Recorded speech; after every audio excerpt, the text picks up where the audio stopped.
Well, ladies and gentlemen, good evening. Before I start, I've never done PechaKucha before. I feel very, very uncomfortable up here. But I would like to say a few things before we start. Firstly, to the volunteers who put this together, a huge round of applause.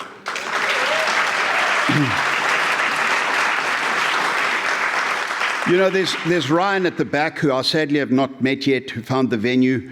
I don't know how many of you know that Terry very recently had a hip replacement. She's been in tremendous pain. To see her moving around the way she is tonight and putting all this together along with her colleagues is just fantastic. And then to the speakers who have spoken before me, good Lord, I realize what an easy run I've had, and how difficult it is to speak now after these incredibly awesome, personal, moving stories. But Ryan, let's make a start, if we may, please. I come from a very humble background. I grew up in the farming areas of KwaZulu-Natal. My mother passed away when I was 12 during the holiday before high school, plunged me into a pit of depression. And then in my standard 9, grade 11 year, there was a trip organized by the school to Botswana, 1982, for the princely sum of 375 rand, and my father couldn't afford for me to go. And a fellow student's father kindly sponsored me to go on this trip, which changed my life, made me realize what was out there, and the power of aspiring to beyond the borders of South Africa. I then did my national service and went off to university, couldn't afford a car, worked and paid my way through university, and I traveled on motorbikes. And I did a lot of traveling into various parts of Africa. And when I came back, I used to tell my friends and colleagues stories about what had happened on the bike. And thankfully, those stories were very well received. Whilst I was at university, my father passed away, almost 10 years to the month of my mother's passing. And I needed to repair the cracks in my soul. So I went off and worked as a photographic safari guide and doing wildlife motion picture work in Botswana. This was me with Abu Randall Moore's great elephant before he passed away. And as a result of that work, was invited by Kingsley Holgate to travel across Africa. And during these moments of travel and university and being on the bike, I'd come to 3 great priorities in terms of travels. One was to travel across Africa, the second was to walk in the high Himalayas, and the third was to drive the Alaskan Canadian Highway. So here we are on the African Odyssey, Samburu youngster about to undergo circumcision ceremonies, from boyhood to manhood, very elaborate beadwork, makeup and decoration. We saw the Baran and the Maasai people. These are the Blue Nile Falls, the Tisisat Falls in Ethiopia, very similar to Victoria Falls, Devil's Cataract, Main Falls, Bridal Veil Falls, just magnificent. Ethiopia really is the bastion of Christianity in Africa.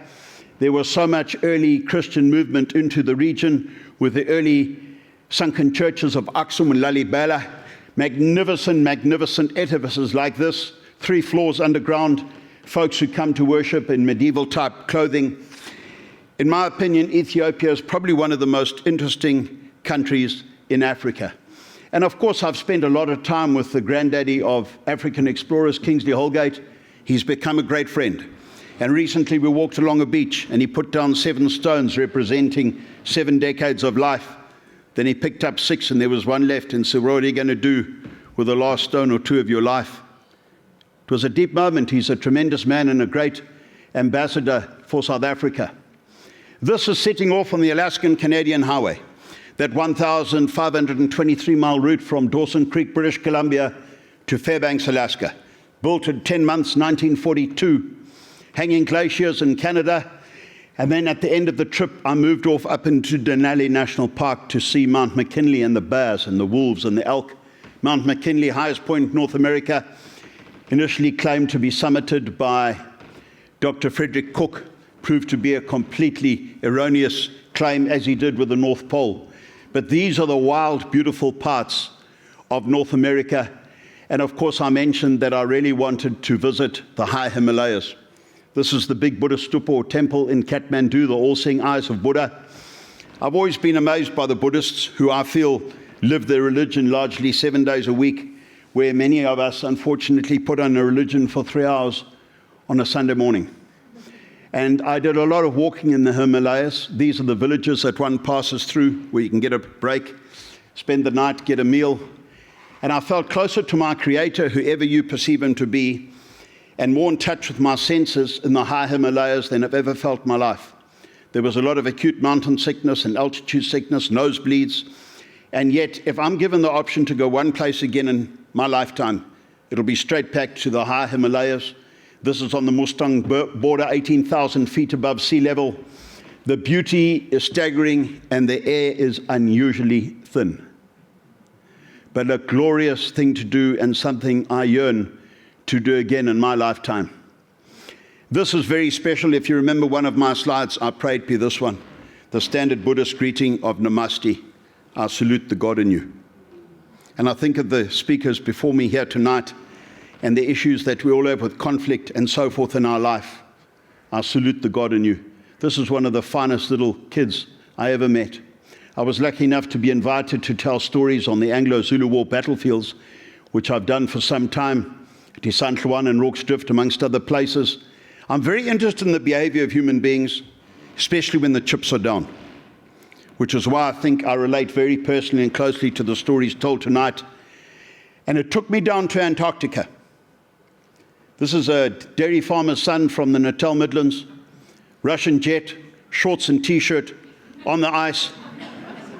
That was the centenary of Amundsen getting to the South Pole, going down to do a talk about Robert Falcon Scott and Roald Amundsen and their race for the pole.